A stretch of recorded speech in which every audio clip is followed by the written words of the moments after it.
Good morning to everybody. How you doing? Hope all is well. Keep up the beautiful work. Today is Monday, Parashat Terumah.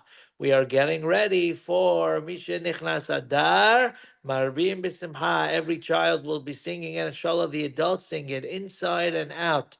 Be'ezat Hashem. Hashem should show us happiness for all of Am Yisrael. And yalla, we could really use the Mashiach.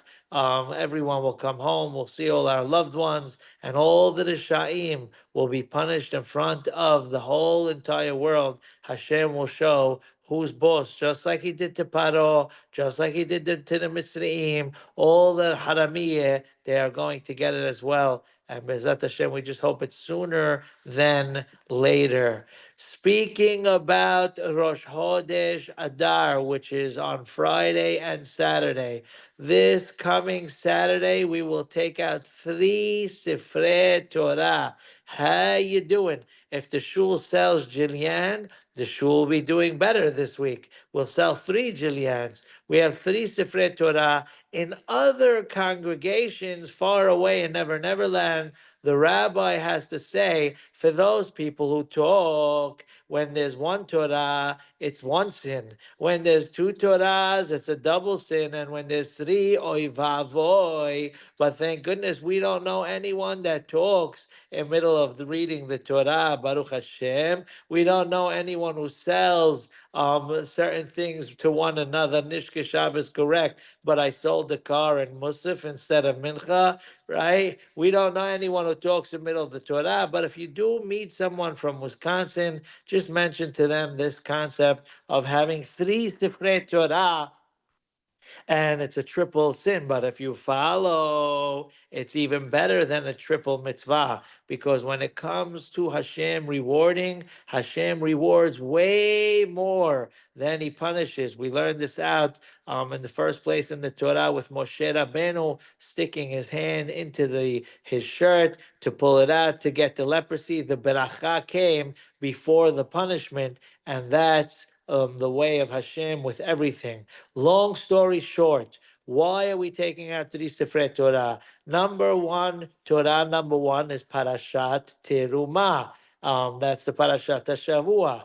The Torah number 2 is Rosh Chodesh. We will have Rosh Chodesh as well, as we mentioned, Friday and Saturday. And when it comes to the 3rd Torah, it is the first Torah of the 4 parashiyot, the Arba parashiyot, the series of Dalit parashiyot, and Shekalim is the first one, and that will be the 3rd Sefer Torah that we will be reading this Saturday. For all those who help out in the shul, which all of you do, Baruch Hashem, we have to know the first one who goes up to the Torah makes Kaddish. Well, I mean, when they finish the first Torah, and then the second one also, and the third. But sometimes it's possible to make it that the first one will not make Kaddish if there's less aliyot than the usual, and then they read the second and third. But it's possible to arrange it with all 3 Kaddish if there are people in shul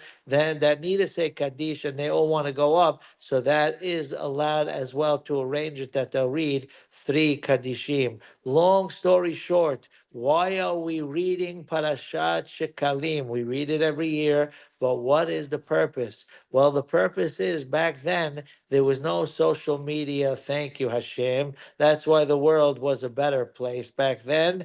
And how are you going to announce and remind everybody to give the Machasita Shekel if we don't have phone messages, we don't have Amber Alerts, we don't have text messaging, they didn't even have mail like we do. They had Pony Express way later in the wild, wild west. But back then, how are they going to tell everybody? The answer is everybody goes to synagogue every single Saturday morning.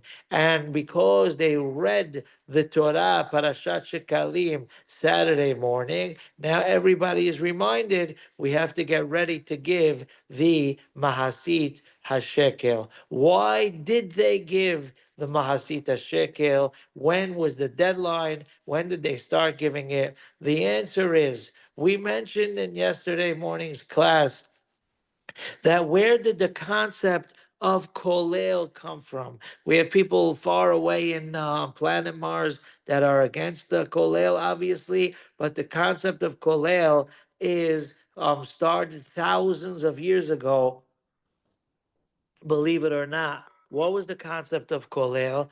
That the Gemara says, our rabbis tell us that if you have a synagogue that they usually have a minyan, but then one day, for whatever reason it is, there's not 10 people by minha or arbit, it's not a good sign for the people of that town. The Gemara says it even makes Hashem upset, and no one wants to make Hashem upset. So what did they do? They took 10 guys that are willing to learn Torah all day long, and the entire community chipped in to give them they need to live. Their families have to buy kibbeh for Shabbat, so therefore the entire town chipped in, gave these people money to sit down and learn. It was like Issachar Zevulun style. The reason why it's called kolel is kol kalul, from the word kol. Everyone is included in being part of this, and therefore there's always 10 people in the minyan,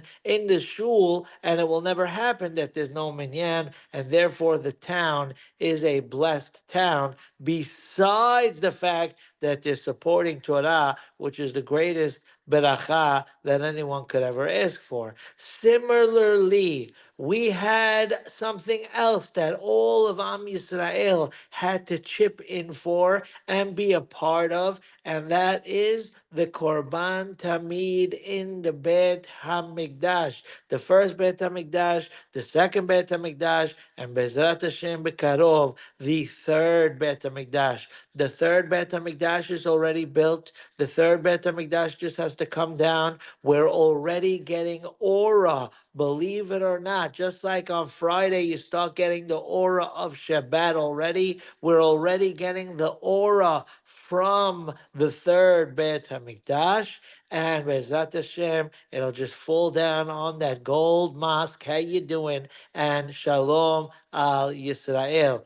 Anyway, when we have the Beit HaMikdash, there was a korban called the Korban Tamid. If somebody rebels against the king, what happens? Straight to the guillotine, Shema Yisrael. You rebel against the king, of course it's automatic punishment. Well, we have the king of all kings, the only real king is Borei Olam, and he made a Torah. And what if somebody doesn't keep it by mistake, or maybe his Yesara was too strong, etc., and he sinned? How does a person even walk? How could a person even live when he rebelled against Hashem Almighty? And the answer is every single day they brought a korban to forgive the people just for this, in the morning and the afternoon. Et hakeves ha'ad ta'aseh b'boker, ve'et hakeves ha'sheni ta'aseh ben ha'arbaim. And because they brought the korban tamid, the word tamid means always. They always brought it for hundreds and hundreds and hundreds and hundreds of years. They brought the korban tamid in the Mishkan, which we are learning about this week. Moshe Rabbeinu building with the people in the first Beit HaMikdash and the second Beit HaMikdash. They never missed until, unfortunately, the destruction of the Beit HaMikdash, which Be'ezrat Hashem, as mentioned, we will have fixed, and we'll have the third Beit HaMikdash forever and ever and ever.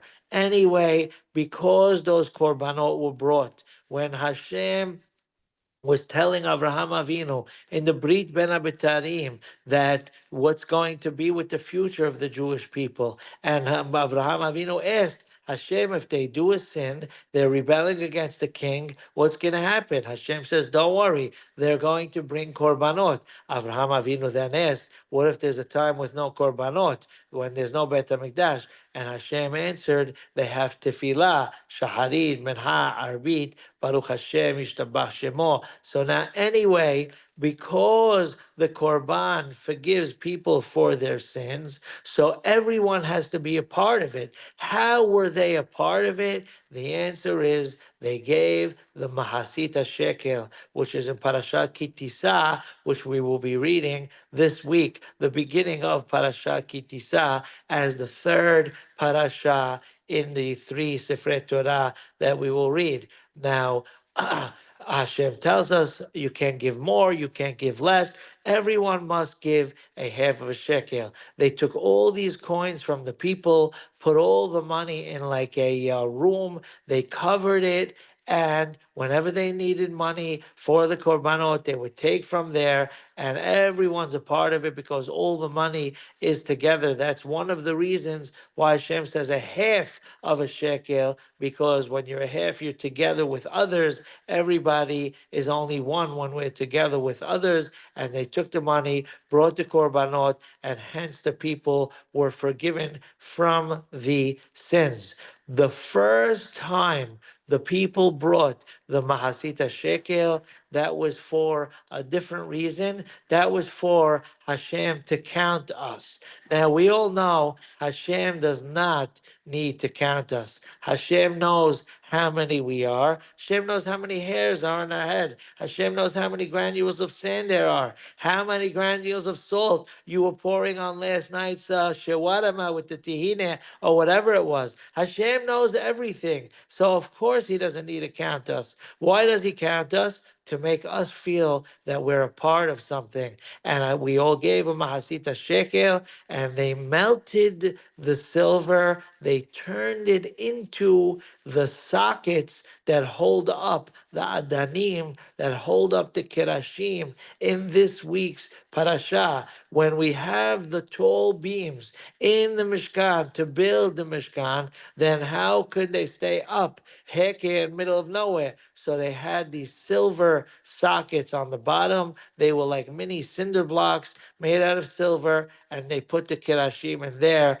to hold them up. This way the Mishkan will stay up. Why is it that that's what Hashem chose to make the Adanim, the sockets from, to hold up the Mishkan? The answer is because it came from unity. It came from the Mahasita Shekel, where, like we said, we're only a half a shekel, and together with others, we're a whole. If that what is unity, that's what holds up Hashem's house, and that's why Hashem put it on the bottom of the Mishkan, holding up the Kerashim. So that was the first time, and then every year we had to give the Mahasita Shekel for the Korban Tamid. So now, when is the cutoff? When do you have to give it by? Usually, for certain things, Rosh Hashanah is the new year, but for certain things, Rosh Chodesh, Nisan is a Rosh Hashanah. For other things, it's a new year for certain things as well. So now the cutoff point was Rosh Chodesh Nisan. 30 days beforehand, they remind the people by reading Shekalim to give the Mahasita Shekel, and everybody is happy with the reminder and they all give it. How much today? We don't give Mahasita Shekel, we give a remembrance of the Mahasita Shekel, and we call it a Zecher LaMahasit HaShekel. How much is it today? It depends who you ask, but the halacha is that it's 9 ounces of 9 grams, of silver, which equals $9.45 per customer. Believe it or not, just like eggs went up, so too the amount of silver went up. But if a person can't give that much, then we give whatever you can, and we have each family member in mind. But why is it that we're worried about this? To copy and mimic something that we did in the Beit HaMikdash. Everyone gave Mahasita Shekel, so today we want to give a Zecher of Mahasita Shekel to remember. Why are we still giving it? There were many things that they brought in the Beit HaMikdash. Why don't we bring things to remember those items? Why is it only this? And the answer is we are only alive today because of the Mahasit HaShekel. Why? Because our rabbis tell us The answer and reason that we gave with the Korban Tamid and to count the Jewish people was a sketch reason. There's another main reason behind the scenes. What was it? Well, we do have Purim coming up, and we know Ahashverosh loved money more than anything in the world. And the fact, not only that, the Megillah shows us how much he loved money. We have at the end of the Perek, at the end of the Megillah, there are 9 chapters with the whole beautiful story. And then we have one little chapter at the end, chapter 10, with a few pisukim, 3 pisukim, and it seems like it's a little extra of a chapter. Like, what do we need that for? It's a little superfluous, as they say, but we know when it comes to the Torah, there's nothing ever extra. Why? What does it talk about in the 10th Perek? That Ahashverosh BTW raised the taxes for the entire world. How you doing, right? Why would he do that? The answer is simple. We know that Queen Esther never told Ahasuerus where she was from. That was making Ahasuerus crazy. The most powerful man in the world, his own wife, doesn't say where she's from. Some people say the biggest miracle of Purim was that a woman kept a secret. How you doing? That Queen Esther never said where she was from. He was trying to get it out of her. What did he do, Ahasuerus? He told her, honey, today I lowered taxes in China. And he was waiting for a little sparkle in her eye, Maffy. Next day, Afghanistan. Next day here, next day here. He's waiting for her to say she be Jendan. Thank you. But she never even got a sparkle in her eye. And he lowered taxes in 127 countries just to get the cat out of the bag, just to hear her say yes. And then he'll figure out where she's from. But she never let it out, and she never told him. The second he finds out she's Jewish, nice, get things rolling, blah, blah, blah.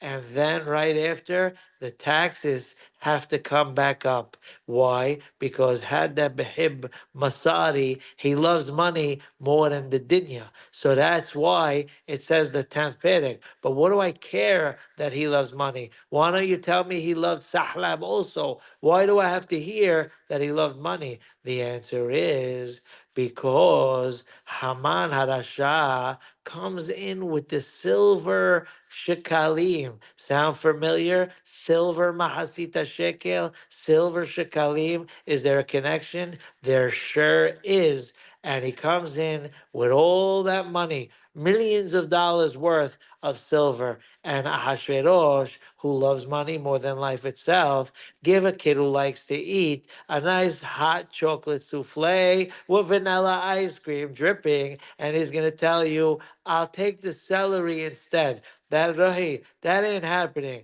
Why would Ahasuerus tell Haman, keep your money? That's impossible. And the answer is, guess what? Hashem went into Hashverosh's mind and made a miracle that he told Haman, keep your money. If Ahashverosh took that money, there would be no nation of our nation, God forbid a million times. Why? Because Haman would have physically purchased us, and then he wouldn't have had to wait for the king. He would have done as what he wanted, Shema Israel.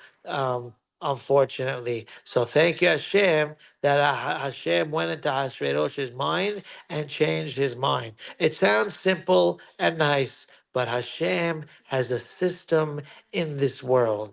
And in this world, Hashem gave the human being, if there are people that act like human beings out there, he gave the human being what we call Bechira Hoshit, a freedom of choice.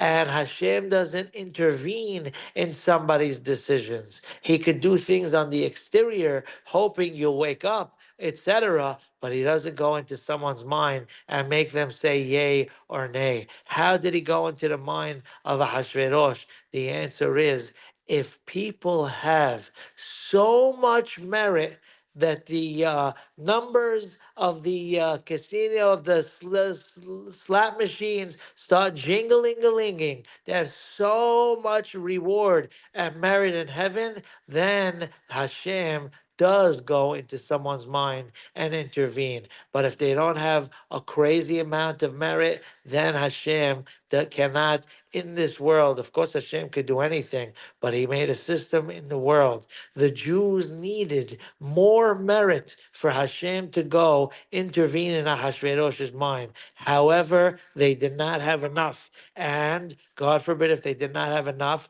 then what would happen? Haman would do his thing. And then Shema Israel. So Hashem had to give the cure before the disease. Hashem made it that way before, when we came out of Mitzrayim, we gave the Mahasita shekel, and Hashem, instead of giving us the personal reward in heaven in our bank accounts, Hashem put the reward for Mahasita shekel in a separate bank account, and it's filling up all the time. And then when Haman comes into Hashverosh's chambers, Hashem opened up that bank account and let all the merit out. And Hashem said, now he could go and make a Hashverosh say no to the money. And here we are. Yishtabach Shemo La'ad. So because the Mahasita shekel is what kept us alive till this very day, so obviously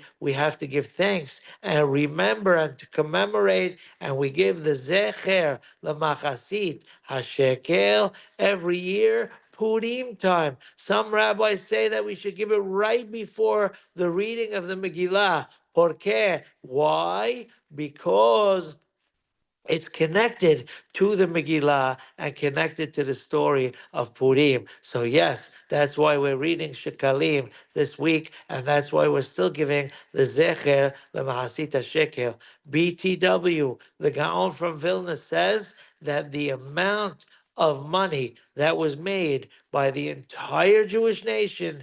When we first came out of Egypt, the first time we gave it, 3 million Jews approximately gave a half of a shekel of silver that equals the exact amount of money that Haman came into Ahasuerus' chambers with. So if we're saying it's about $9.45 today for the Mahasita shekel, so imagine that times 3 million.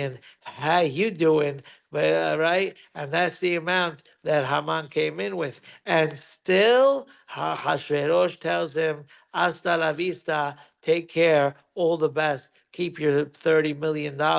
I will do my thing and you do your thing. And Baruch Hashem, we were saved. So anyway, now we know the thoughts of when we give the Zecher Masita Shekel. We're not going to give it till after the reading of Shekalim, which is Saturday. So Sunday morning, when you go into your local synagogue, you will see Be'ezrat Hashem the plate of the synagogue, and we give the Zecher in that plate, Be'ezrat Hashem. Also, you cannot give the Zecher Masita Shekel from Maaser money, because Maaser money belongs to God, and the Zecher Masita Shekel has to come from you. If for whatever reason someone's money is tied up in Bitcoin or something of the similar, Shalom Beracha for everyone, then you could give less, but the suggested retail price, MSRP, is $9.45. I hope everyone has the greatest day. Love you all. Keep up the beautiful work. May we only hear Besorot Tobot, Yeshua V'Nehamot. Take care. Much success. All the best. Bye.